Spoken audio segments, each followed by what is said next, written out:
Hi guys, मेरे YouTube channel पर आपका बहुत बहुत स्वागत है। तो हम यहाँ तक देख चुके थे कि some of the spermatogonia called primary spermatocyte periodically undergo meiosis. इससे आगे देखते हैं। ये प्राइमरी स्पर्मेटोसाइट, जो प्राइमरी स्पर्मेटोसाइट होती है, इसमें गुणसूत्रों की संख्या 46 होती है। कंप्लीट्स करती है द फर्स्ट म्यूटिक डिवीजन, अपना पहला म्यूटिक डिवीजन कंप्लीट करती है। म्यूटिक डिवीजन का दूसरा नाम रिडक्शनल डिवीजन भी बोलते हैं। क्यों? क्योंकि इसमें गुणसूत्रों की संख्या, क्रोमोसोम का नंबर आधा रह जाता है, इसलिए इसको रिडक्शन डिवीजन भी बोलते हैं। तो बोला है leading to formation of two equal haploid cells called secondary spermatocyte. मतलब ये प्राइमरी फर्स्ट म्यूटिक डिवीजन होता है तो उससे प्राइमरी स्पर्मेटोसाइट से क्या बन जाता है? Secondary spermatocyte. तो इस तरीके से सेकेंडरी स्पर्मेटोसाइट बन जाता है। Which have only 23 chromosome each. अब पूछा जाए कि सेकेंडरी स्पर्मेटोसाइट में कितने गुणसूत्र, कितने क्रोमोसोम होते हैं, तो कितने होते हैं? 23 क्रोमोसोम।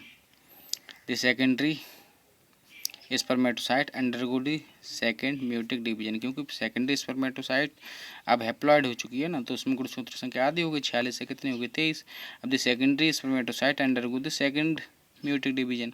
अब जो सेकेंडरी स्पर्मेटोसाइट है उसमें सेकंड म्यूटिक डिवीजन होता है, सेकंड में second division to produce 4 equal haploid spermatid.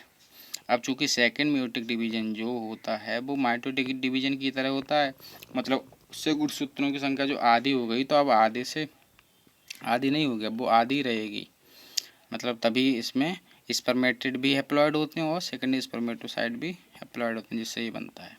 Figure 3.5, figure 3.5 में ये दिखाएगा, अभी इसको डिटेल में देख लेंगे। White would be the number of chromosome in the spermatid. पूछा है कि स्पर्मेटिड में क्रोमोसोम का नंबर कितना होगा। तो सिंपल सी बात है कि हम जानते हैं ये चीज़ सेल डिवीजन वाले चैप्टर में डिटेल में पढ़ते हैं कि सेकंड म्यूटिक डिवीजन में क्रोमोसोम के नंबर में कोई चेंज नहीं आता है। तो सेकंड म्यूटिक डिवीजन में नहीं आता है तो इसका मतलब सेकंड स्पर्मेटोसाइट ही से तो स्पर्मेटिड बने, और सेकंड स्पर्मेटोसाइट को ये बता चुके हैं ऑलरेडी कि 23 क्रोमोसोम है। तो इसका मतलब स्पर्मेटिड में कितने होंगे? इसमें भी 23 क्रोमोसोम। तो आंसर क्या हो जाएगा? 23 chromosome. The spermatid are transformed into spermatozoa. Spermatozoa को क्या बोलते हैं? स्पर्मी बोलते हैं। तो स्पर्मेटिड जो होते हैं वो ट्रांसफॉर्म हो जाते हैं किसमें? स्पर्मेटोजोआ में, मतलब स्पर्म में। बाय द प्रोसेस, प्रोसेस को क्या बोलते हैं? Called spermiogenesis. मतलब स्पर्म पायलट करना, पे ईओजेनेसिस याद रख लेना। स्पर्म में ही तो कन्वर्ट हो रहे हैं, तो spermiogenesis. After spermiogenesis sperm heads become embedded in the Sertoli sales.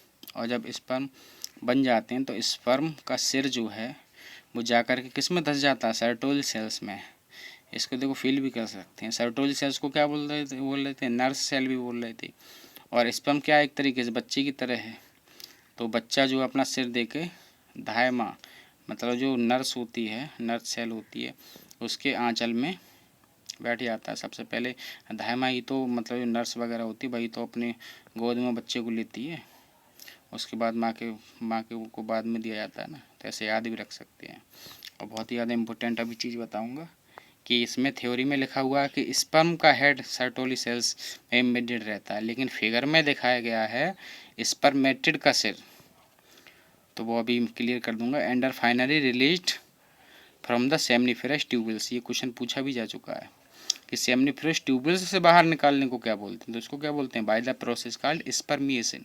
तो इस सेमनीफेरस ट्यूबल्स से बाहर निकालने को बोलते हैं स्पर्मिएशन। तो बाकी का अगले वीडियो में देखते हैं। बाकी बहुत बहुत धन्यवाद।